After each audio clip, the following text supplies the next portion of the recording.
Заявки на участие в фестивале принимались на специальных платформах. Среди критериев отбора – техническое качество, оригинальность и актуальность. В России премьера состоялась благодаря международному кинодистрибьютору Кинолайф.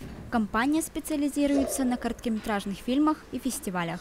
Я очень хотела на это мероприятие, на самом деле, потому что обычно, когда ты смотришь хорроры, то ты 1,5 часа смотришь какую-то дичь, и потом 30 минут боишься. А здесь это все очень сконцентрировано. Вот, собственно, это и было моей целью прихода – посмотреть концентрированные ужастики.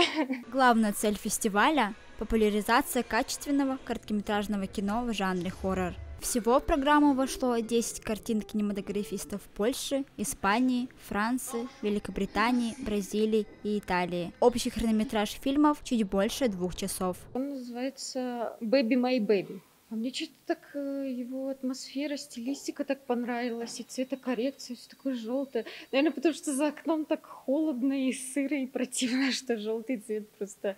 Я прям поближе даже подсела, чтобы посмотреть получше, потому что атмосфера очень автору удалась хорошо.